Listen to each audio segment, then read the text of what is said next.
Hello दोस्तों, कैसे हैं आप लोग। आशा करते हैं अच्छे होंगे। तो आज हम लोग पढ़ेंगे अपनी क्लास 12th चैप्टर नंबर 1 अंग्रेजी का जो है लेसन नंबर जो 1 है इंडियन सिविलाइजेशन एंड कल्चर। इनके बारे में हम लोग पढ़ेंगे। इनके राइटर कौन है? तो इनके राइटर हैं महात्मा गांधी। सबसे पहले हम लोग महात्मा गांधी का जीवन परिचय पढ़ेंगे। अब पढ़ते क्यों हैं? इसलिए क्योंकि वहां से बहुत सारे ऑब्जेक्टिव क्वेश्चन आते हैं और बाद में हम लोग पढ़ेंगे इनके समरी के बारे में, क्योंकि परीक्षा में आपसे पूछा क्या जाता है कि write summary of Indian civilisation and culture, यानी आपसे उनके समरी के बारे में पूछेगा। इसका मतलब क्या समझे कि एक कहानी जो है 7-8 पन्नों की है। अब 7-8 पेज की कहानी को आपको मात्र 1-2 पेज में लिखकर खत्म कर देना। तो इसी के बारे में आज हम लोग चर्चा करेंगे। बस करना क्या, आपको वीडियो को ध्यान से देखिए। वीडियो अगर अच्छी लगी हो तो लाइक कमेंट करिएगा। ठीक, चलते हैं क्वेश्चन नंबर लेखक परिचय देखते हैं क्या कहते हैं।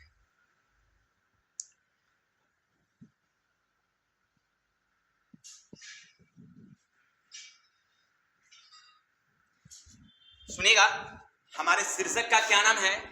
The Indian civilisation and culture. पहले इसका मीनिंग हम लोग देख लेते हैं कि इंडियन सिविलाइजेशन एंड कल्चर का मीनिंग क्या होता है। तो याद रखिएगा, इंडियन का अर्थ होता है भारतीय, इंडियन का अर्थ होता है भारतीय, और सिविलाइजेशन का अर्थ होता है, सिविलाइजेशन का अर्थ होता है सभ्यता। सिविलाइजेशन का मतलब क्या होता है? सभ्यता। एंड और कल्चर का अर्थ होता है संस्कृति। ध्यान रखिएगा, ये हमें क्या पूछता है? इंडियन का मतलब भारतीय, सिविलाइजेशन का मतलब होता है सभ्यता, एंड का अर्थ होता है और कल्चर का मतलब होता है संस्कृति, अर्थात भारतीय सभ्यता और संस्कृति। आपको नहीं लगता है कि चैप्टर ऐसा है जिसमें महात्मा गांधी भारतीय सभ्यता संस्कृति के बारे में कुछ लिखा? तो सबसे पहले हम लोग इनके राइटर देखते हैं, यानी इनके जो संपादक हैं, ये ऑथर, राइटर कहिए या ऑथर कहिए, कौन है? महात्मा गांधी। आपसे पूछा जाए, अगर इस तरह से पूछेगा who write the Indian civilisation and culture, option रहेगा महात्मा गांधी, इंदिरा गांधी, राजीव गांधी और जवाहरलाल नेहरू। क्या लिखेंगे हम लोग? महात्मा गांधी। क्या पूछेगा? Who write Indian civilisation and culture, तो क्या लिखेंगे हम लोग? महात्मा गांधी। ठीक है, चलिए आगे हैं। इनका सरनेम, यानी कि सभी व्यक्ति का अपना अपना कुछ उपनाम होता है। जैसे महात्मा गांधी का पूरा नाम था मोहनदास करमचंद गांधी, लेकिन इन्हें महात्मा गांधी के नाम से जाना जाता है। और इनका और सारे नाम थे, जिनमें मोहनदास करमचंद गांधी, इन्हें बापू भी लोग कहते थे, और इन्हें द फादर ऑफ नेशन, राष्ट्रपिता, फादर ऑफ नेशन, राष्ट्रपिता के नाम से भी जानते हैं। इन्हें कई नाम, बापू भी कहते हैं, राष्ट्रपिता भी कहते हैं, और मोहनदास करमचंद गांधी का पूरा नाम था, लेकिन जानते थे हम लोग किस नाम से?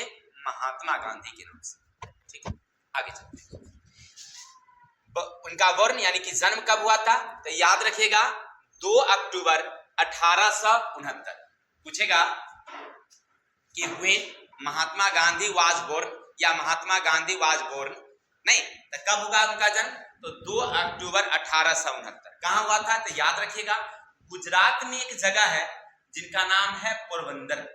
पोरबंदर में उनका जन्म हुआ था 2 अक्टूबर 1869, गुजरात के पोरबंदर में।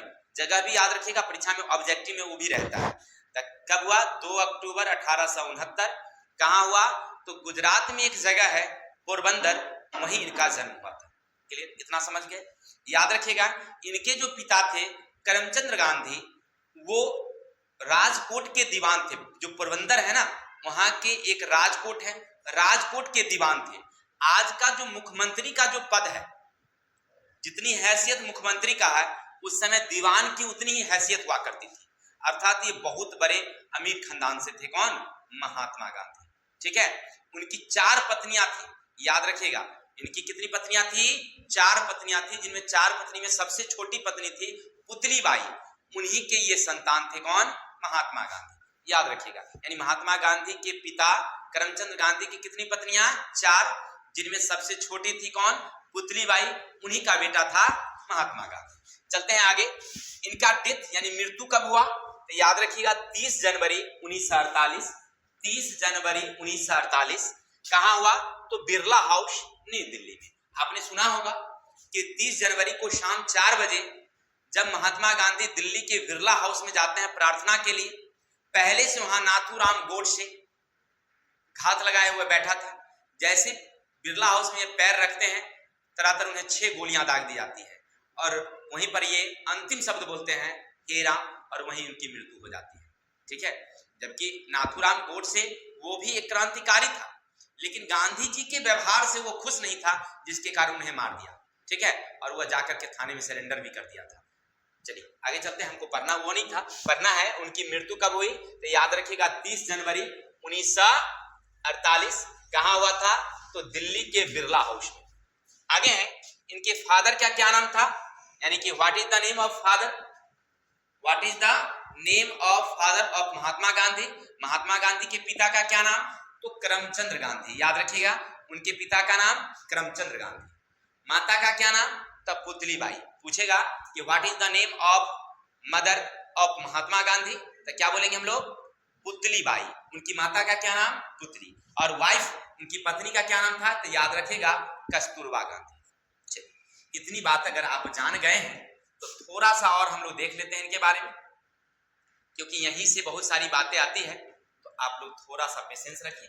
चलिए देखते हैं, सुनिएगा क्या लिखा है। Mohandas Karamchand Gandhi, popularly known as Bapu और the father of the nation. Mohandas Karamchand Gandhi, यानी पूरा नाम है उनका मोहनदास करमचंद गांधी, पॉपुलरली जाने जाते हैं, प्रसिद्ध हैं, नोन एज बापू, बापू के रूप में जाने जाते हैं, या the father of the nation, या राष्ट्रपिता के नाम से। यानी मोहनदास करमचंद गांधी को पूरा नाम से लोग नहीं जानते हैं, लोग उन्हें राष्ट्रपिता के नाम से या बापू के नाम से ही जानते हैं। माने ये उनकी पॉपुलैरिटी है, उसी में से प्रसिद्ध है। अब आगे उन्होंने लिखा है ही वाज बोर्न, उनका जन्म हुआ था इन गुजरात इन द ईयर, अब यहाँ पर डेट नहीं है मेंशन, 1869 लिखेंगे। ही वाज बोर्न, उनका जन्म हुआ था इन गुजरात, गुजरात में, इन द ईयर 1869, यानी कि 1869 को उनका जन्म गुजरात में हुआ था। He was a spiritual leader, he was माने वे थे, स्पिरिचुअल का मतलब होता है लौकिक, माने अद्भुत, रोमांचक, रोमांचक यानी कि अद्भुत लीडर, नेता थे। देन ए पॉलिटिशियन, एक राजनीतिज्ञ से, माने उनको एक राजनीतिज्ञ नहीं कहा जा सकता, उन्हें देश का लीडर कहा जा सकता है, क्योंकि बहुत ही देश का नेतृत्व उन्होंने बड़ी बखूबी ढंग से निभाया, और उन्हीं के नेतृत्व में हमारा देश 15 अगस्त 1947 को आजाद हुआ था। आजादी का श्रेय किसको जाता है? तो याद रखिएगा महात्मा गांधी।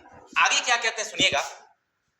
ये ऑथर भी थे, एक संपादक थे, ये रिफॉर्मर थे, समाज सुधारक थे। अगर आपसे अगर पूछा जाए कि महात्मा गांधी क्या क्या थे, तो याद रखिएगा ये एक पॉलिटिशियन थे, ये एक अच्छे रिफॉर्मर थे, ऑथर थे, और एक देश के अच्छे लीडर थे। ठीक है, चलिए यहां तक समझ गए, अब आगे बढ़ते हैं।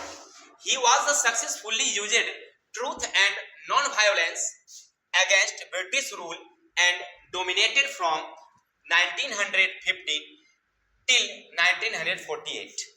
He was successfully, उन्होंने सफल, he was successfully used truth, माने सत्य, माने उन्होंने अपने जीवन में सत्य and non-violence, अहिंसा का, against माने विरोध में, ब्रिटिश रूल, ब्रिटिश सरकार के विरुद्ध में, एंड डोमिनेटेड माने अपना सब कुछ त्याग कर दिया, फ्रॉम से 1915 से टिल 1948 1948 कहते हैं, माने उन्होंने ब्रिटिश सरकार के विरोध में, ब्रिटिश सरकार के विरोध में सन 1915 से 1948 तक सत्य और अहिंसा के मार्ग पर चलकर अपना सब कुछ उन्होंने त्याग कर दिया। आगे क्या कहते हैं, his autobiography my experience with truth. याद रखिएगा हिज माने उनका, ऑटोबायोग्राफी का मतलब होता है हमारी आत्मकथा है, माई एक्सपीरियंस, हमारा अनुभव, विद ट्रूथ, सत्य के साथ। यानी उनकी एक बहुत बड़ी सुंदर रचना है, सत्य के साथ हमारा अनुभव। याद रखिएगा, उनका ये आत्मकथा है। कौन है? ऑटोबायोग्राफी। अब सब्जेक्ट में पूछ सकता है कि what is the experiment with truth, क्या यानी क्या है the experiment with truth, Mahatma Gandhi की क्या है? आपसे पूछेगा तो आप वहां पर एडजेक्टिव में लिखिएगा बायो, क्या लिखेंगे हम लोग? ऑटोबायोग्राफी, यानी उनकी आत्मकथा है। He also author of Young India and Harijan, यानी उन्होंने ऑल्सो माने भी, ऑथर संपादन किया था यंग इंडिया। उन्होंने एक और पत्रिका संपादन किया जिनका नाम था यंग इंडिया और हरिजन। ठीक है, India civilisation and culture is essay. और आज जो हम लोग चैप्टर पढ़ेंगे, क्या नाम है उनका? Indian civilisation and culture is essay. वह क्या है? एक लेख है। उन्होंने भारतीय सभ्यता संस्कृति पर जो लेख लिखा है, इस पर आज हम लोग पढ़ेंगे। तो याद रखिएगा, आपसे अगर पूछा जाए कि इंडियन सिविलाइजेशन एंड कल्चर क्या है, क्या लिखेंगे? यानी अंग्रेजी में ऐसे रहेगा, what is the Indian civilisation and culture.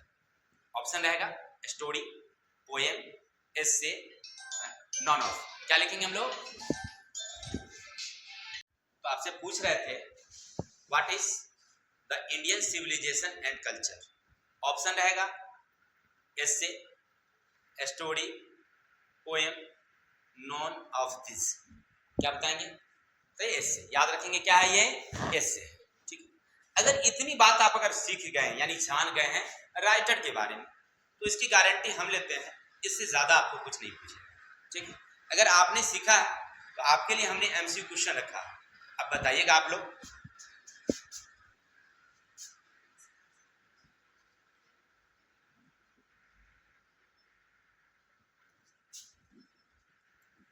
Question number 1 सुनिएगा। Gandhi dominated Indian politician during, यानी गांधी जी ने भारतीय संस्कृति के लिए यानी भारत के पॉलिटिशियन में कब से कब तक अपना बलिदान दिया है? ऑप्शन है 1869 यानी 1869, फ्रॉम 1948, 1919 से 1948, 1915 से 1948 और 1916 से 1948। अब बताएंगे कौन सा होगा? हाँ, सी नंबर होगा। 1915 से 1948। हमने अभी तुरंत बताया था कि उन्होंने 1915 से लेकर के 1948 तक, यानी अपने जीवन के अंतिम समय तक, आपने इसके बारे में इतिहास में पढ़ा होगा कि जब वो दक्षिण अफ्रीका से प्रथम विश्व युद्ध के समय लौटे, उसके बाद से लेकर के लगातार भारत में भारतीय राष्ट्रीय आंदोलन में सक्रिय भाग ली और वहां से वो अंतिम सीमा तक लड़ते रहे। चलिए, बहुत अच्छी बात। ऑप्शन क्या होगा? सी। याद रखिएगा क्वेश्चन, गांधी जी या जी रखिए, डोमिनेटेड इंडियन पॉलिटिशियन ड्यूरिंग, कब से कब तक। चलिए आगे है, Indian civilisation and culture is, माने इंडियन सिविलाइजेशन एंड कल्चर क्या है? तो याद रखिएगा, इंडियन सिविलाइजेशन एंड कल्चर क्या है? तो क्या लिखेंगे आप लोग? हाँ, याद रखिएगा क्या है वो? पोएम है, स्टोरी है, एसे है, नॉन ऑफ दिस। क्या है? अभी तुरंत बता रहे थे आपको, क्या ये? एसे है। बहुत अच्छी बात। तो एसे, सी नंबर इसका भी ऑप्शन होगा। आगे है, my experiment with truth is, my experiment with truth is, यानी कि मेरा सत्य के साथ अनुभव। उनकी कौन सी रचना है? स्टोरी है, ऑटोबायोग्राफी है, नोवेल है या बायोग्राफी है? तो अभी तुरंत बताएं, उनकी आत्मकथा है, ऑटोबायोग्राफी। क्या उनकी? ऑटोबायोग्राफी। आगे है, सुनिएगा, dash was a spiritual leader than a politician, माने कौन? डैश यहां पर लिखा हुआ व्हाट, समझिए उसको, व्हाट माने कौन है, वाज ए स्पिरिचुअल लीडर माने एक देश के लौकिक नेता थे, देन ए पॉलिटिशियन, एक राजनीतिज्ञ के अलावा। नेहरू जी, सरदार पटेल, महात्मा गांधी और इंदिरा गांधी कौन होंगे? तो ऑब्वियसली बात है कि हमारी चैप्टर है महात्मा गांधी से, आंसर भी महात्मा गांधी ही होनी चाहिए। तो क्या लिखेंगे इनका आंसर? महात्मा गांधी। आशा करते हैं इतना ऑब्जेक्टिव आप समझ गए होंगे। अब आगे चलेंगे हम लोग। गांधी जी वाज बोर्न, गांधी जी का जन्म हुआ था 1915। ओ ऑप्शन गलती हो गया, सॉरी, इसके लिए सॉरी, हमने ऑप्शन गलती लिख दिया, हो सकता है किसी और का लिखा गया होगा, तो इसके लिए सॉरी, ये हमारा क्वेश्चन गलत है, ठीक है ना, गलती क्वेश्चन क्या, ऑप्शन गलती हो गया, ठीक है, इसके लिए सॉरी। चलते हैं आगे। अब हम लोग पढ़ेंगे थोड़ी सी समरी, उनकी चैप्टर का जो हमारा समरी है उसको देख लेते हैं कि समरी क्या कहता है। सुनिए, आपसे परीक्षा में रहेगा write the summary of Indian civilisation and culture. अब शॉर्ट में हमने उस स्टोरी को लिखा है, इसको आप हिंदी हम करके आपको दिखाएंगे। अब आप सुनिए ध्यान से और फिर परीक्षा में उसी जैसे लिखा हुआ हूबहू ऐसे लिखिए या अपनी लैंग्वेज में लिखिए। अब कहिएगा सर कि आपने तो इसको लिख दिया है लेकिन हम कैसे इतना अंग्रेजी सीख पाएंगे? इसके लिए हमने एक दूसरा वीडियो आपको देंगे जिसमें ट्रांसलेशन सिखाया जाएगा। फिर ट्रांसलेशन बनाना जब आप सीख जाइएगा तो इसी का हिंदी आप करके वहां अंग्रेजी लिख सकते हैं, वो आगे देखेंगे, घबराइए नहीं, अभी समय है, ठीक है। चलते हैं, सुनिएगा क्या लिखते हैं महात्मा गांधी, क्या लिखते हैं अपने इंडियन सिविलाइजेशन में। सुनिएगा, Indian civilisation and culture is an essay written by Mahatma Gandhi. आप परीक्षा में ऐसे ही लिखिएगा, लिखिएगा Indian civilisation and culture is an essay written by Mahatma Gandhi. यानी कि इंडियन जो सभ्यता संस्कृति है, भारतीय सभ्यता संस्कृति नामक जो निबंध है, इसके लेखक कौन है? हमारे महात्मा गांधी। अब आगे क्या कहते हैं सुनिएगा, who is known as father of nation, और बापू, हु इज जो नोन एज जाने जाते हैं फादर ऑफ नेशन, राष्ट्रपिता, और बापू यानी वे राष्ट्रपिता के रूप में या बापू के रूप में जाने जाते हैं। He was born on 2nd October 1869 at Porbandar इन गुजरात।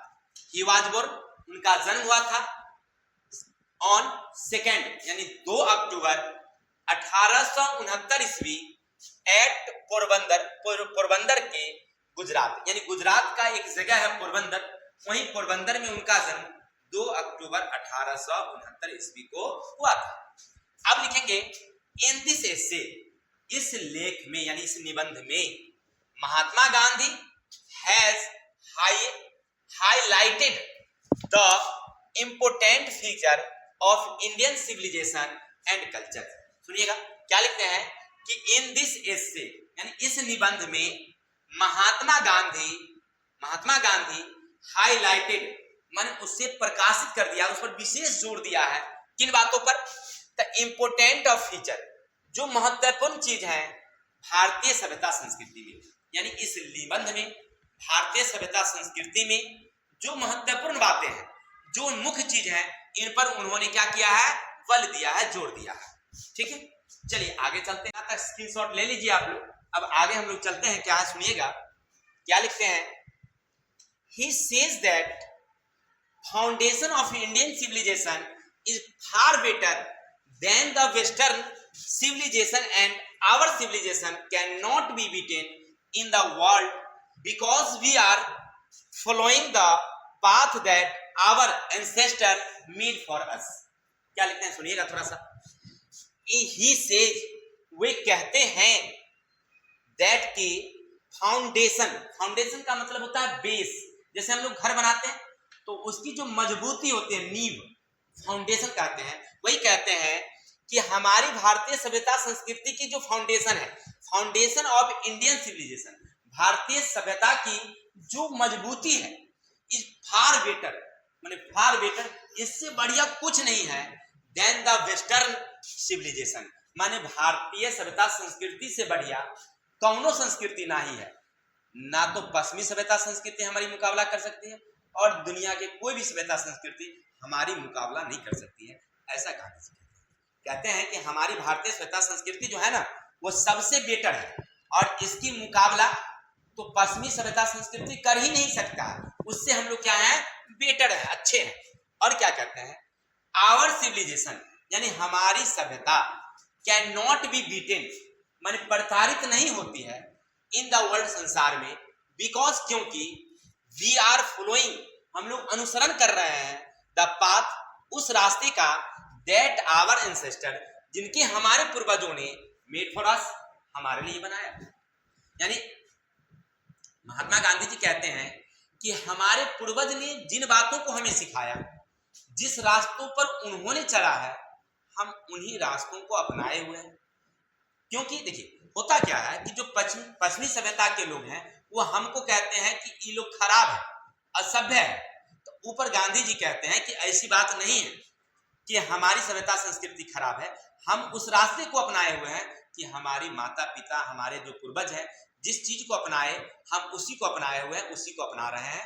यानी कहने का अर्थ है कि हम अपने माता पिता को नहीं छोड़ते हैं, लेकिन जब दूसरे सभ्यता में जाइए तो आप देखिएगा कि वहाँ के बड़े बूढ़े हो गए तो उनको घर से निकाल दिया जाता है, वृद्धाश्रम भेज दिया जाता है।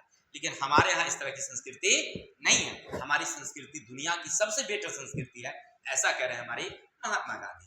अब आगे क्या कहते हैं सुनिएगा, there is a charge against us by western people that we are ignorant and stolid, but Gandhi ji say this charge is against our merit. सुनिए पहले क्या कहते हैं, देयर इज ए चार्ज, यहाँ एक चार्ज लगाया गया। चार्ज का मतलब है कि हम लोगों पर एक ब्लेम लगाया गया है, एक मतलब हम लोगों को ना गलत बताया जा रहा है। कह रहे हैं गांधी जी कि there is a charge against by western people, पश्चिमी लोगों के द्वारा हम लोगों पर एक ब्लेम लगाया जा रहा है। क्या कहा जा रहा है, दैट की वी आर इग्नोरेंट एंड स्टूलिड, यानी हम लोग जो है असभ्य हैं, हम लोग क्या हैं, असभ्य हैं, हम लोग मूर्ख हैं, अज्ञानी हैं, ऐसा हमें कहा जा रहा है। किसके द्वारा, पश्चिमी सभ्यता के लोगों द्वारा। यानी जो पश्चिमी लोग हैं, यूरोप के लोग हैं, हम भारतीयों को क्या कह रहे हैं कि ये लोग ना असभ्य है। क्या है, ये लोग असभ्य है, ऐसा कह रहा है गांधी जी कहते हैं। लेकिन गांधी जी इसके विरोध में क्या कहते हैं सुनिएगा, बट लेकिन गांधी जी से गांधी जी कहते हैं this charge is against our merit, लेकिन हमारे मेरिट के विरुद्ध है। मेरिट का मतलब होता है हमारी योग्यता, हमारी योग्यता की क्या है, विरुद्ध बताया जा रहा है। ऐसा नहीं कि हम नहीं कर सकते, हम भी सब कुछ कर सकते हैं जो पश्चिमी सभ्यता के लोग कर सकते हैं। हम भी छोटे कपड़े पहन के घूम सकते हैं, हम भी 4 शादियां कर सकते हैं, हम लोग भी जैसे वो लोग करते हैं सब कुछ कर सकते हैं, लेकिन हम लोग नहीं करते हैं क्योंकि हमें ऐसा हमारे पूर्वज ने सिखाया ही नहीं, और हम लोग उस चीज को मान रहे हैं जो हमारे पूर्वज ने हमारे लिए अच्छा बताया है, उसी को मान रहे हैं। तो वो कह रहे हैं कि हम लोगों पर जो चार्ज लगाया जा रहा है, हम लोगों पर जो ब्लेम लगाया जा रहा है, ये हमारी योग्यता के क्या है, विरुद्ध है। ऐसा नहीं कि हम लोग नहीं कर सकते, हम लोग भी कर सकते हैं, लेकिन हम लोग करते नहीं है। कर सकते हैं, योग्यता हम में भी है, लेकिन हम करते नहीं। फिर कहते हैं we can also do everything, हम लोग सब कुछ कर सकते हैं, बट आवर सिविलाइजेशन, हमारी सभ्यता does not permission us to do so, ऐसा करने की हमारी सभ्यता हमें अनुमति नहीं देती है। अब यूरोप में जाइए, यूरोप के सभ्यता संस्कृति में कि किसी के 4 बच्चे हैं, एक भी पिता का मालूम नहीं है कि किसके बच्चे हैं, ये चारों बड़े हो गए और उनके पिता का कोई मालूम नहीं है। लेकिन हमारी सभ्यता संस्कृति ऐसे नहीं कहती है, इन सब का कोई परमिशन नहीं देती है, इसीलिए हम लोग ऐसा नहीं करते हैं। गांधी जी कहते कर तो हम भी सकते हैं आपके जैसे, लेकिन हमें हमारी सभ्यता अनुमति नहीं देती। चलिए अब आगे चलते हैं, क्या कहते हैं सुनिए,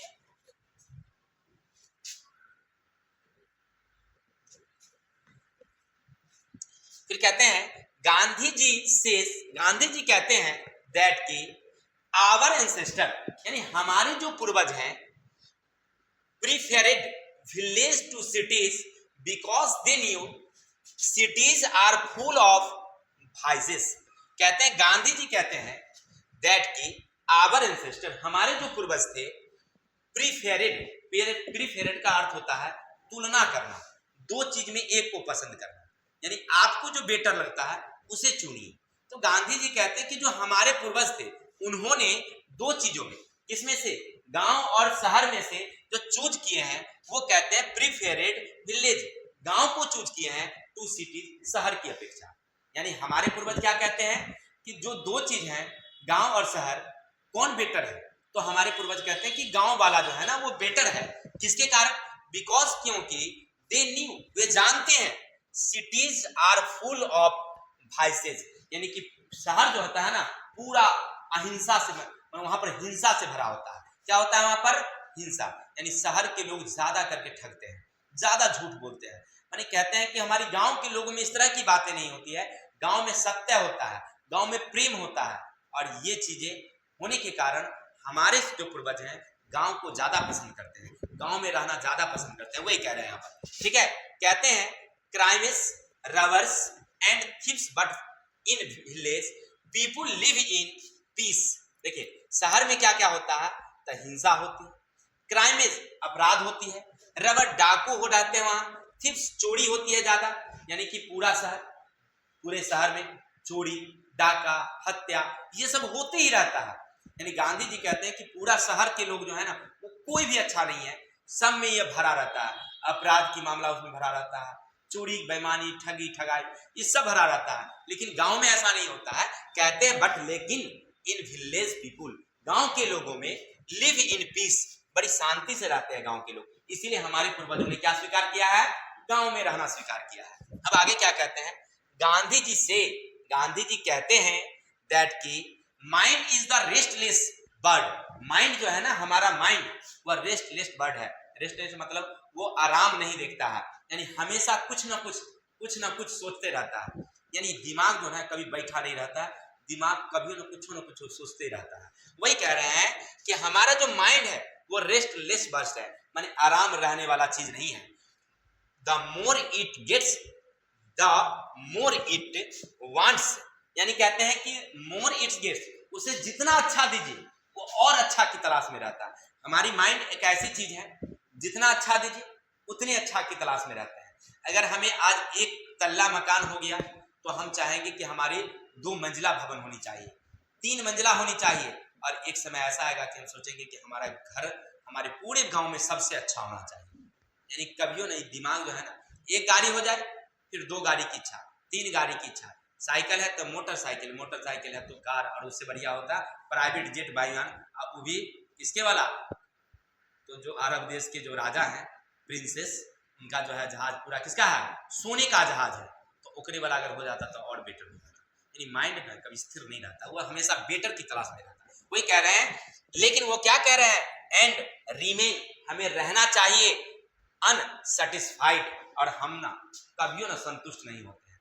कितना अच्छा दे जाए फिर भी संतुष्ट हम लोग नहीं होते। इसलिए गांधी जी कहते हैं सो इसीलिए we should not indulge in our patience, यानी कि हम लोगों को अपने धैर्य को नहीं खोना चाहिए, घबराना नहीं चाहिए, और जो हमारी सभ्यता संस्कृति है, जो हम लोग सीखे हैं बचपन से, हमारे माता पिता ने जो हमें सिखाया, सबको हम लोग अच्छे से धारण करनी चाहिए। चलिए, अच्छा लगा हो? अगर हमारी वीडियो अच्छा लगा इसको फिर से हम रिवाइज करते हैं, अपनी भाषा में समझाने का प्रयास करते हैं, ओनली फॉर हिंदी। आगे क्या कहते हैं सुनिएगा। यही हमारी समरी है, समरी को थोड़ा सा समझते हैं। गांधी जी कहते हैं, लिखिएगा आप, इंडियन सिविलाइजेशन एंड कल्चर, यानी भारतीय सभ्यता और संस्कृति एक लेख है जिन्होंने महात्मा गांधी लिखे थे, और इनका जन्म 2 अक्टूबर 1869 गुजरात के पोरबंदर में हुआ था। फिर उन्होंने क्या लिखा है कि इस जो लेख है या निबंध है, इनमें महात्मा गांधी ने जो भारतीय सभ्यता संस्कृति की जो महत्वपूर्ण बातें हैं इस पर उन्होंने हाईलाइटेड किया है, मैंने उन्हें विस्तार से समझाने का प्रयास किया है। फिर कहते हैं कि हमारी भारतीय सभ्यता की प्रमुख नींव है। नींव क्या है? कि हम दुनिया के सबसे बेटर सभ्यता में से एक है। दुनिया की जितनी सभ्यता संस्कृति है उनमें से सबसे बेटर क्या है? हम लोग हैं। हमारी सभ्यता संस्कृति वैसी है जिनको हमारे माता पिता आज से वर्षों पहले अपना रहे थे, हमारे पूर्वज अपनाए हुए थे, आज भी हम उसी को अपनाए जा रहे हैं, और हम लोग दुनिया की इसीलिए सबसे बेटर सभ्यता में, हम आधुनिकता को हम लोग अभी अपना लेते हैं लेकिन पुरानका को हम लोग छोड़ नहीं रहे हैं, ये कह रहे हैं। फिर कह रहे हैं हम लोगों पर एक ब्लेम लगाया जा रहा है कि हम लोग क्या है, असभ्य हैं, मूर्ख हैं, अज्ञानी हैं।